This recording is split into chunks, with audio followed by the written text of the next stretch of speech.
শিশুকালে ভজে কৃষ্ণ কৃষ্ণ পাবার আসে, যৌবনকালে ভজে কৃষ্ণ কৃষ্ণ আসে কি না আসে, বৃদ্ধাকালে ভজে কৃষ্ণ ওই জমের উতর আসে। তাই গৌরী বল।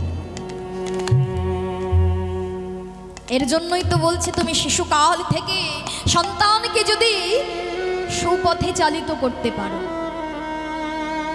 আমরা যেখানে যেখানে হরিবাসর হবে যদি সন্তানদের নিয়ে আমরা যদি ওর শ্রুতি মূলে একটু হরি কথা কৃষ্ণ কথা দিতে পারি, সন্তান যাই হোক না কেন, কতটা বড় হবে, তারা কি চাকরি করবে, কি ডক্টর হবে, কি ইঞ্জিনিয়ার হবে, সেটা হয়তো আমরা কেউ জানি না, কিন্তু সে হবে একজন প্রকৃত কৃষ্ণ ভক্ত। আর যারা যারা গৌরহরিকে ভালোবাসতে পারবে তারা আর এই মায়ার ঘরে পড়ে থাকতে পারবে না। পারেনি মস্ত মস্ত জমিদারেরা পড়ে থাকতে পারেনি, জমিদারের পুত্র পড়ে থাকতে পারেনি। ভগবানকে যারা স্মরণ করে, ভগবানকে যারা ভালোবাসে, এই জগতের কোনো কিছুই তাদের আর আটকে রাখতে পারে না। তাই তো বিরাট বড় জমিদার হিরণ্য দাস গোবর্ধন দাসের একমাত্র পুত্র রঘুনাথ দাস, বিরাট বড় জমিদারের পুত্র। মা বিরাট বড় জমিদারের পুত্র যখন হলো, একমাত্র সন্তান হয়েছে, পুত্র সন্তান। দেখবেন এই জগতে যদি পুত্র সন্তান হয়, মাতা পিতার আনন্দ ধরে না, বংশ রক্ষা করার জন্য ঘরে পুত্র সন্তান এসেছে। হিরণ্য দাস গোবর্ধন দাস মনে মনে চিন্তা করছে, আহা কি ভালো কথা গো, আমার জমিদারি রক্ষা করার জন্য আমাদের কুল আলো করে আমার সন্তান এসেছে। কিন্তু মা, সেই বিরাট বড় জমিদার গোবর্ধন দাস, সে ছিল এক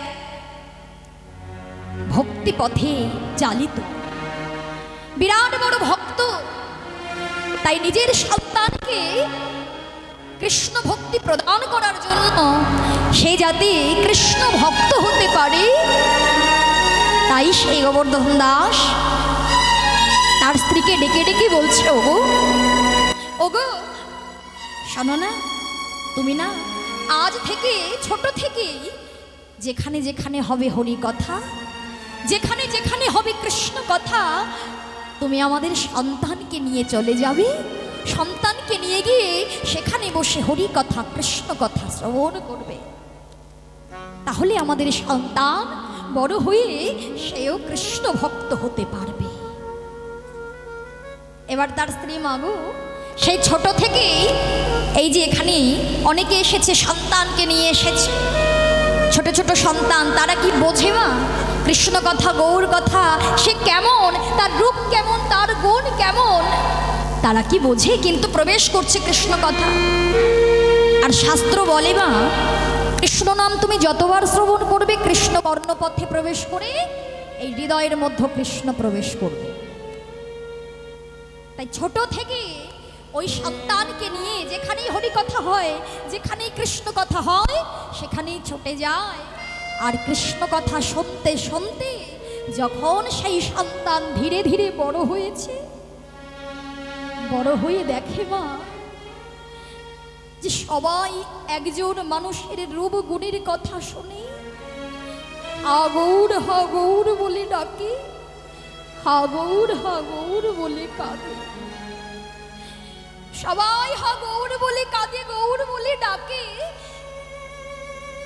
সেই হিরণ্য দাস, সে রঘুনাথ দাস মনে মনে চিন্তা করছে, হে প্রভু, সে কেমন মানুষ গো, যার রূপ গুণের কথা শুনে এত ভক্ত কাঁদে, এত ভক্ত তাকে দুটো বাহু তুলে ডাকে। কে সেই মানুষ যার রূপ গুণের কথা শুনে আমি স্থির থাকতে পারি না?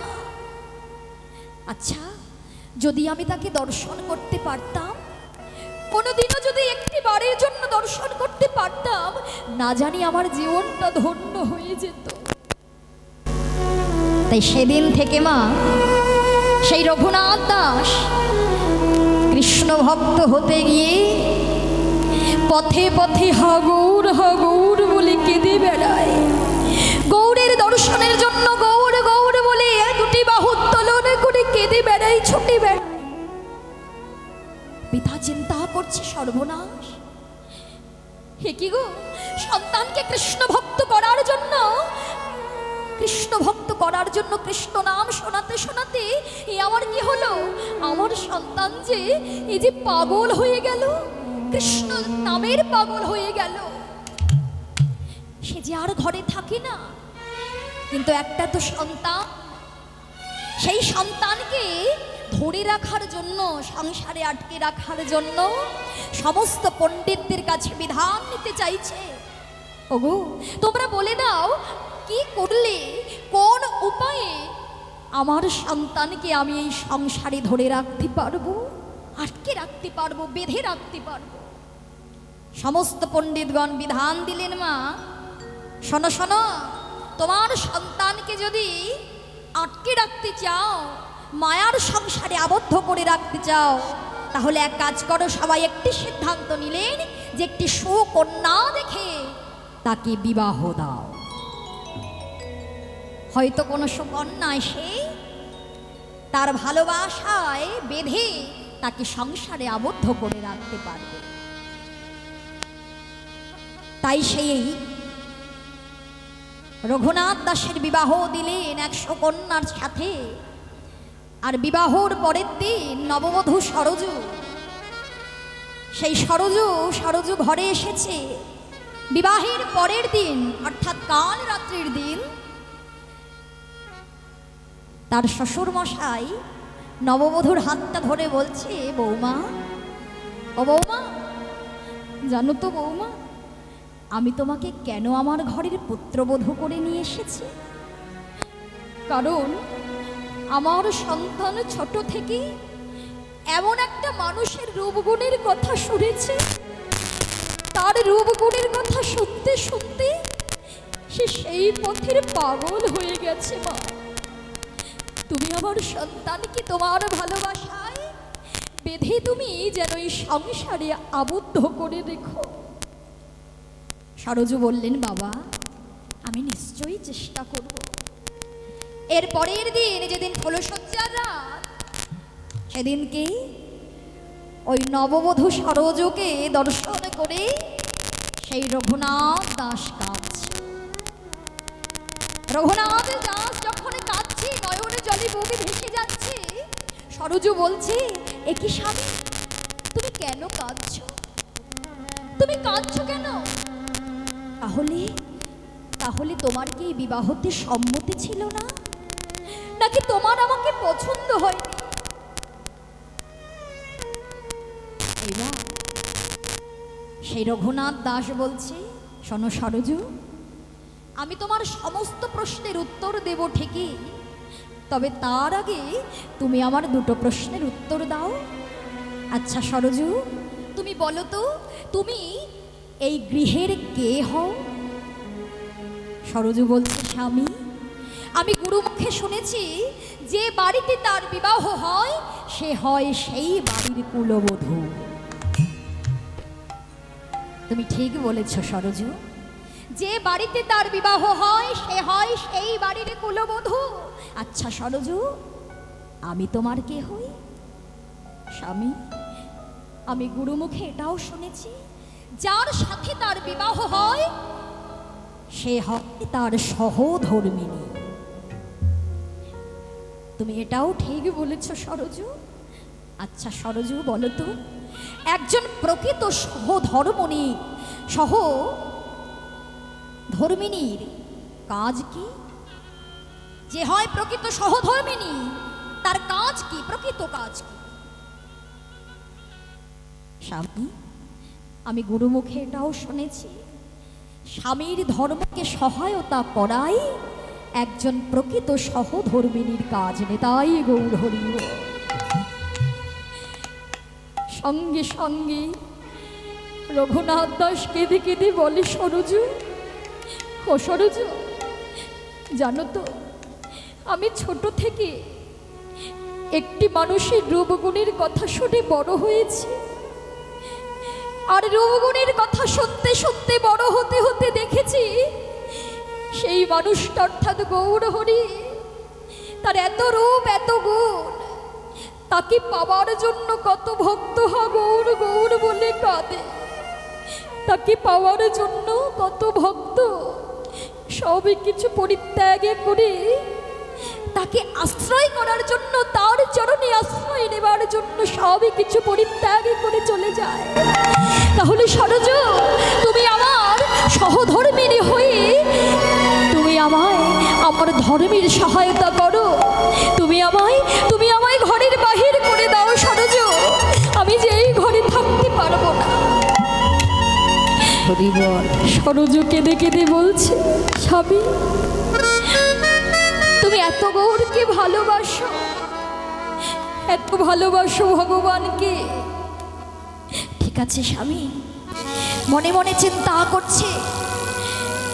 এই জগতে গুরুমুখে শুনেছি সবার বাক্য যদি লঙ্ঘন করাও হয়, স্বামীর বাক্য লঙ্ঘন করা যায় না। তাই প্রকৃত সহধর্মিণী হয়ে সরজু বলছে, স্বামী তোমার হাতটা দাও। এই হাতটা ধরে ধীরে ধীরে বাহিরে যাচ্ছে। আর তার পিতা গোবর্ধন দাস মা, ছেলে তো কৃষ্ণ প্রেমের পাগল, সন্তান চলে যায় বাহিরে প্রহরী নিক্ষেপ করে রেখেছে।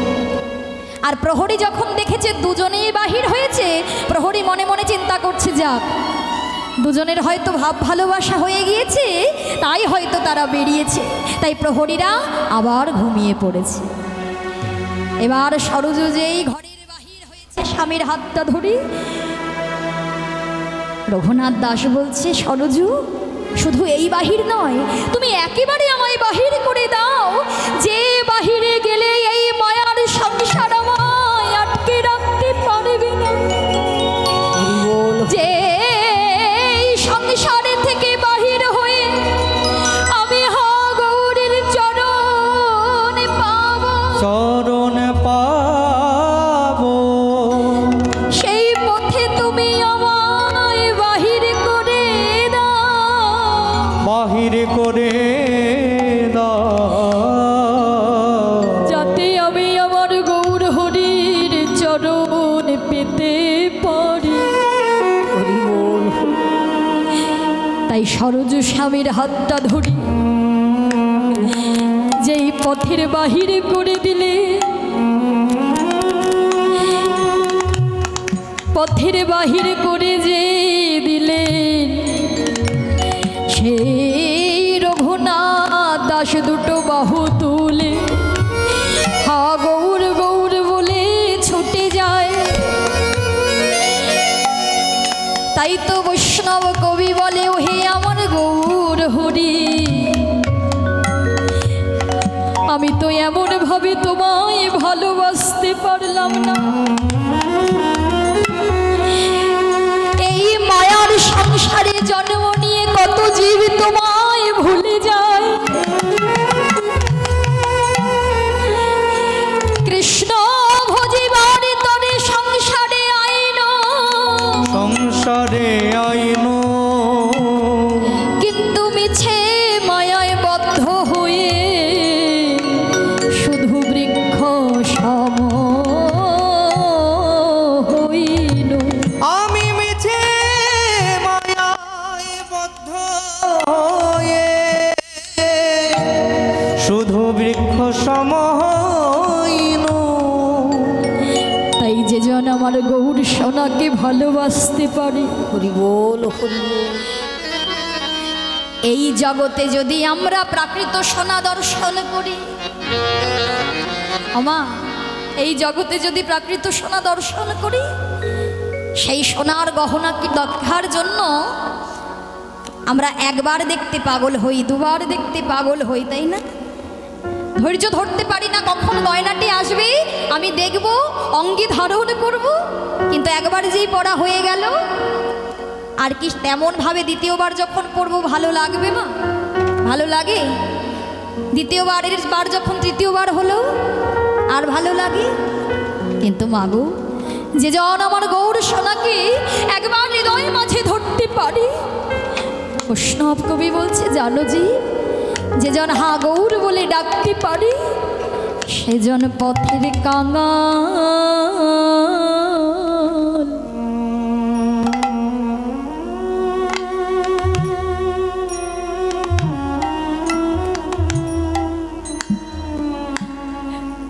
পথের কাঙাল হয়ে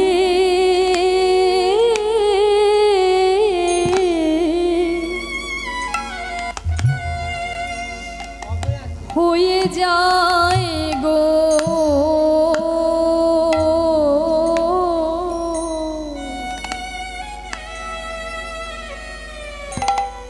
সেজন পথের কাঙাল।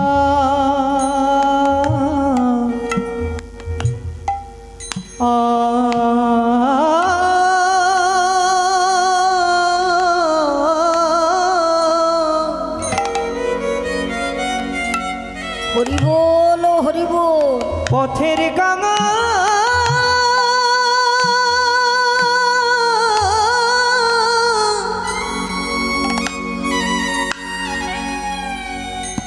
সেজন হয়ে হয়ে যায় জয় গো ও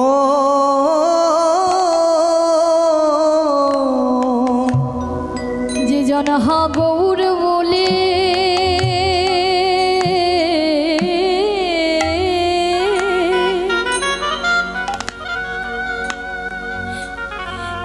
যে জন আমার হা গৌর বলে। আরে দাঁড়াও দাঁড়াও, একটু বয়স হোক, একটু চুলটা পাকুক, দাঁতগুলো পড়ুক, একেবারে সংসারের সব বোঝা একেবারে বৌমা ছেলে আছে সব নিয়ে নেবে, তারপরে আমি একান্তে বসে হরি নাম করব। তাই তো মা? ঠিক বললাম না ভুল? ভুল বললাম? আচ্ছা মা, তোমরা নিজেরাই বলো, বৃদ্ধকালে কি ভজন সাধন হয়? হবে? বৃদ্ধকালে আমি যদি ভাবি ভগবানের সেবায় লাগবো, চিন্তা করে দেখো, বৃদ্ধকালে ভগবান আমাদেরকে যে দেহটা দিয়ে পাঠালো, এই দেহটা কি বৃদ্ধকাল পর্যন্ত এমনভাবে থাকবে? সুন্দর দেহটা বৃদ্ধকাল পর্যন্ত এমন থাকবে? থাকবে না। তাহলে বৃদ্ধকালে যখন চোখে দেখতে পাবো না, আমি যদি ভগবানের সেবার জন্য দুটো ফুল তুলে মালা গাঁথার চেষ্টা করি, মালা গেঁথে ভগবানের গলায় পরাবো, পারবো? চোখে যদি ভালো না দেখতে পাই, সুই সুতো দিয়ে কেমন করে মালাটা গাঁথবো? চোখে যদি দেখতে না পাই, মালাটা গাঁথবো কি করে, ভগবানকে পরাবো কি করে? চোখে ভালো দেখতে পাই না। তুলসী পাতাটা যে গোবিন্দের চরণে দেবো, চরণটাও দেখতে পাচ্ছি না, চরণ হলো না, চরণে তুলসী পাতাও নিবেদন করা হলো না। আর হরিবল, হরিবল কি বদনে উচ্চারণ হবে? দাঁত যদি পড়ে যায় হরিবল হবে? হ্যাঁ, দাঁত যদি না থাকে, সেই ঠাকুমাদের কাছে শুনে দেখবেন হরিবল হয় না, বলে হবিবল। হ্যাঁ, হবিবল। হ্যাঁ, দাঁত না থাকলে এর জন্য বলে দাঁত থাকতে দাঁতের মর্ম দাও, তাই না? তাহলে এর জন্যই সময় গেলে সাধন হয় না, এর জন্য সময় বুঝে হরিনাম করতে হবে, কৃষ্ণ নাম করতে হবে। তাই তো মহাপ্রভু বলছে, শোনো জীব, তাই তোমরা হাতে করো কাম, মুখে বলো হরিনাম। তোমরা কর্ম করতে করতে একটু হরিনাম করো। কেমন ভাবে করব প্রভু? কেমন ভাবে? দুটো বাহু তুলি, নিজেকে আত্মসমর্পণ করে দিয়ে, হাতে করতালি দিয়ে, জোরে জোরে উচ্চৈঃস্বরে হরি নাম, এই মহামন্ত্র, যে নাম ছাড়া জীবের গতি নাই, জোরে জোরে সেই নাম তোমরা জপ করো। কিংবা পারবেন? নাম জপ করতে পারবে? পারবেন? কষ্ট হবে না তো? বাহ, খুব সুন্দর। তাহলে দেখি একটি দুটো বাহু উত্তোলন করে আমরা জোরে জোরে একেবারে হাতে করতালি দিয়ে প্রভুর দেওয়া মহামন্ত্র উচ্চৈঃস্বরে জপ করব। তা মা, কালকে যেখানে গিয়েছিলাম হাজার হাজার ভক্ত ছিল।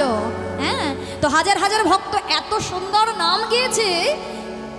তা আজকেও যতজন আমরা ভক্ত আছি, একটু জোরে জোরে একটু দুটো বাহু তুলে যদি নাম গাইতে পারি, কি সুন্দর গেয়েছে কালকের মায়েরা। আমার এত সুন্দর সুরে সুরে আমি জানি আমাদের এই মায়েরও পারবেন। কেননা যখন আমি কুলপায়ে এসেছিলাম তখনও কত ভক্ত কত সুন্দর নাম করেছিল। হ্যাঁ, তাই আজকে মহাপ্রভুর ভাবটা কেমন, মহাপ্রভু আজকে বলছে ওগো যে হইল মনের দুঃখ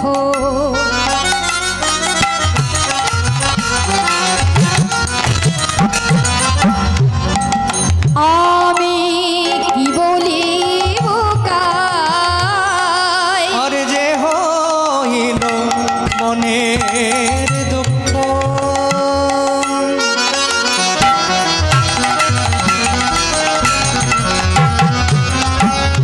আমি কি বলিব আর মধুবন জীবন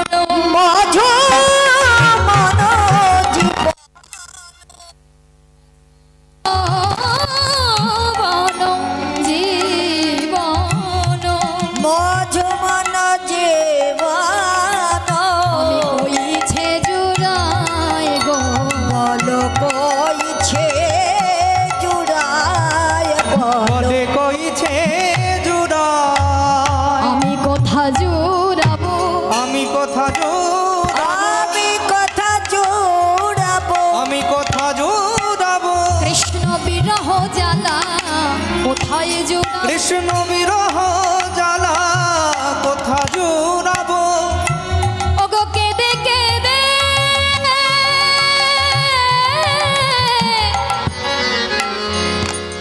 আমার গৌর বলে কৃষ্ণ বিরহ জ্বালা কোথা স্বরূপ দামোদরের গলাটি জড়িয়ে ধরে বলছে ওরে দামোদর, তোমরা তো সকলেই জানো, তা শোনো দামোদর, তুমি জীবগণকে কলির জীবগণকে বলে দাও যে জীবের নাম করলে সবাই আমায় পাবে। কলি জীবের যাগযজ্ঞ পূজা অর্চনার দরকার নেই, কলি জীব শুধু নাম করুক, সংকীর্তন হইতে হয় পাপ সংসার নাশন, চিত্তশুদ্ধি সর্বভক্তি সাধন উদ্গম। তাই তুমি জীবগণকে বলে দাও। তাই ইহাস শ্রীমন মহাপ্রভুর মুখের কথা, কিন্তু কলম দিচ্ছেন কে? চৈতন্য চরিতামৃত শ্রীকৃষ্ণ দাস কবিরাজ গোস্বামী। তাই কি কলম দিচ্ছেন তোমরা চেয়ে দেখো, এই রূপেতেই উদ্ধারিল সব নর নারী, এই রূপেতে উদ্ধারিল সব নর নারী, এই রূপেতে উদ্ধারিল সব নর নারী ওগো এ রাধা মোহনে কহে না হলো আমার, আরে রাধা মোহন কহে না হলো হামারি হলো না হলো না বলি হলো না হলো আমার হলো না হলো না, বলি হলো না হলো না গৌরাঙ্গের ভজন করা হলো না হলো না, গৌরাঙ্গের দয়ায় আমার হলো না হলো না যেমন এলাম তেমনি গেলাম হলো না হলো বলি না, যেমন এলাম তেমনি গেলাম হলো না হলো না গৌরাঙ্গের ওগো যেমন এলাম তেমনি গেলাম, গৌরাঙ্গের ভজন হরি করা, যেমন এলাম তেমনি গেলাম গৌরাঙ্গের ভজন বলি করা, যেমন এলাম তেমনি গেলাম, গৌরাঙ্গের ভজন বলি করা, যেমন এলাম তেমনি গেলাম গৌরাঙ্গের ভজন আমার করা, হলো না হলো না ওগো না হলো হা